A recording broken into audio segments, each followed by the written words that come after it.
това видео искаме да ви запознаем с едно потенциално опасно новонавлизащо растение у нас, считано за един от най-агресивните и инвазивни видове в световен мащаб. Solano meleagnifolium, известен като сребролистно куче грозде, е тревисто растение от семейство картофоли. Естественото му разпространение в Централна и Южна Америка, но днес се среща на повечето континенти. Развива се като едногодишно или многогодишно растение и вече е широко разпространен инвазивен вид в цялото Средиземноморие, откъдето за съжаление навлезе и в България. Предпочита топли, полусухи райони с леки песъчливи и бедни почви и лесно се установява в нарушени местообитания. Характерно особено са сребристите листа, а цялото растение покрито с фини власинки, които намаляват загубата на вода и му помага да издържа сух и горещ климат. Цветовете са синьо-виолетови, приличат на тези на картофа и ефектно контрастират на общия сребрист вид на растение. Плодът е малка, лъскава, жълта топка със семена. Друга особеност са тънките бодли, покриващи особено интензивно цветовете. Те са резултат от еволюционна адаптация към средата, в която растението живее и изпълняват няколко важни функции. Най-важната им роля е механичната защита. Възпрепятстват пашуващите животни да ядат листата и стъблата на растението и ги отблъскват лесно и ефективно. Допълнителна е ролята им в опазване на растението от загуба на вода чрез изпарение, особено полезно свойство в жарките и сухи местообитания в родината му. Бодлите са и приспособление, което запазва тъканите от повреди, причинени от триене с други растения или пренасени от вятъра частици в откритите песъкливи и ветровити хабитати.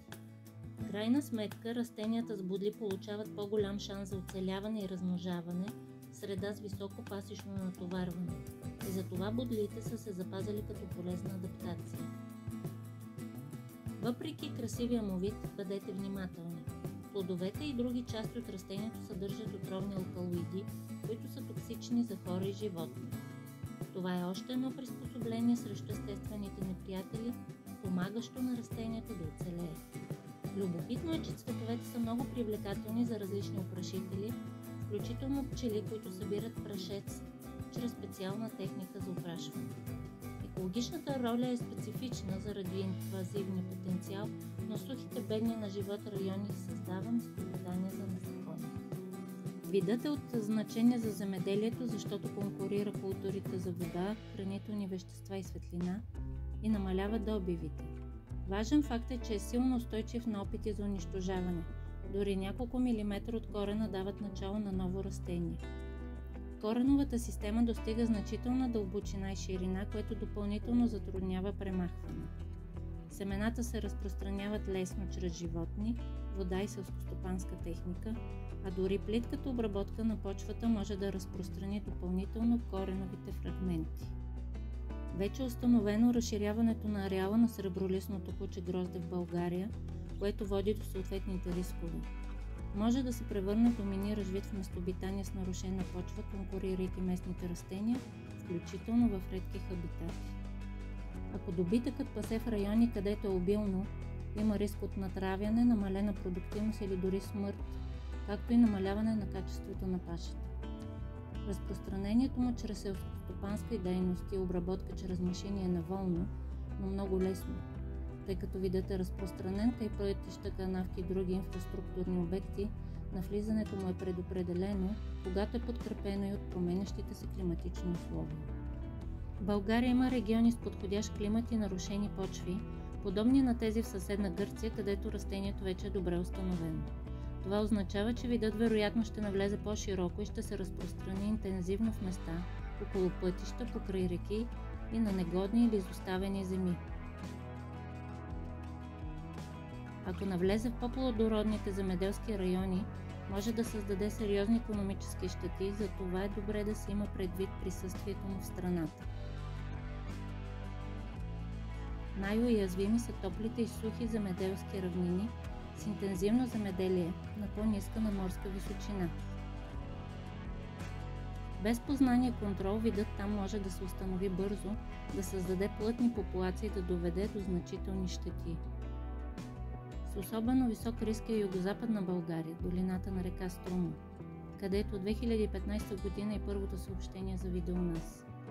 Районът там е топъл, със сухи лета и подходящи местообитания. Втори по риск е регионът на Горнотракийска низина и югоизточна България, около Пловдив, Пазарджик, Хасково, Ямбол до Бургас, с топъл климат през лятото и голям обем земеделски райони с нарушени места и с солени и песъчливи почви. В такива терени сребролистното куче грозде проявява силно конкурентно поведение и няма какво да го ограничи.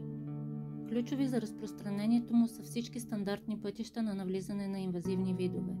Човешката дейност чрез машинна обработка, подмесени семена, транспорт на почва, туризъм и други транспортни коридори, а реките и потоците ускоряват разпространението. Какво може да се направи? На първо място е важно да се познае растението и да се проследяват през пролетния сезон рисковите райони, включително тези със съобщения за вида в Южна и Югозападна България. За малки огнища е подходящо механично изкопаване с пълно отстраняване на корените, последвано от проследяване за няколко години, за да се ограничи регенерацията. При по-големи огнища се прилага комбиниран подход с химични и механични методи. По отношение на инвазивните видове особено важни са превантивните мерки, като почистване на земеделската техника преди преместване между селскостопанските райони, контрол на семена и товари, както и почистване на пътища и канали. Изкореняването в най-уязвимите райони с началото на инвазията би дало най-голям ефект.